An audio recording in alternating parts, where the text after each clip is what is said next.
సేవలందుకున్నవాడు సేవకుడై తిరిగినాడు.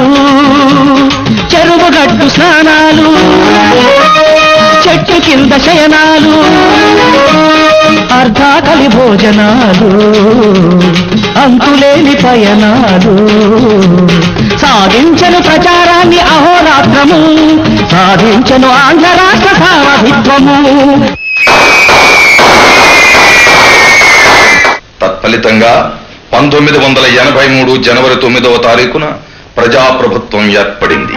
ప్రజా శ్రేయస్సుకై ఎన్నో సంక్షేమ అభివృద్ధి పథకాలను చేపట్టి ₹2కే కిలో బియ్యాన్ని అందించి అన్నాత్తుల అర్థాకలి బాధలు తీర్చారు. సగం ధరకే కట్టుబట్టలను అందజేసి చిరుగు బ్రతుకుల చింకిపాతల జీవులను బాగు చేశారు. పక్కా గృహ నిర్మాణాలను చేపట్టి పేద ప్రజల ప్రాణాలకు భద్రత కల్పించారు. ప్రతి కార్యకర్త ప్రజల మన్ననలు పొందాలి అని ప్రణాళిక రచన చేశాడు. అడుగడుగో మన తారక జనతారక నవతారక ధ్రువతారక రాముడు, మన కార్మిక ప్రియ కర్షక శ్రామికులకు దేవుడు, అతడే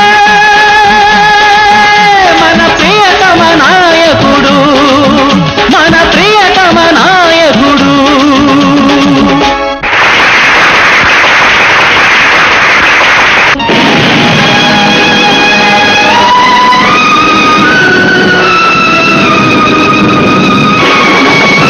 ప్రజాపాలకుల్ని చూసి ప్రజాకంటకులకు కన్ను పుట్టింది. హృదయకోశంలో శస్త్రచికిత్స కోసం అన్నగారు అమెరికా వెళ్లి తిరిగి వచ్చేసరికి కుట్ర జరిగిపోయింది. ప్రజాప్రభుత్వం కూలిపోయింది. డాక్టర్లు బ్రతికించడానికి అన్న గుండెకొస్తే సహచరులు పడగొట్టడానికి వెన్నుపోటు పొడిచారు. ఈ అన్యాయాన్ని సహించలేక, ప్రజాస్వామ్యానికి జరిగిన అవమానాన్ని భరించలేక డాక్టర్లు వద్దని హెచ్చరిస్తున్నా, ప్రాణం పోతుంది అని భయపెడుతున్నా, ప్రాణం కన్నా ప్రజాస్వామ్యమే మిన్న అని అట్టుడికి పోతున్న ఆంధ్ర రాష్ట్రంలో మళ్లీ కొదమ సింహంలా గర్జించాడు. కదిలింది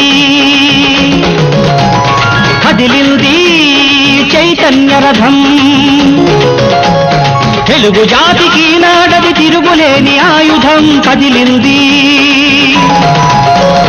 కదిలింది చైతన్య రథం.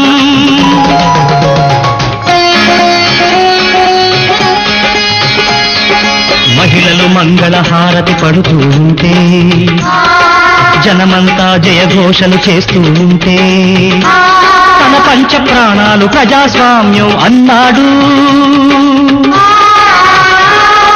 ప్రజాసేవలో ప్రాణం తృణప్రాయం అన్నాడు.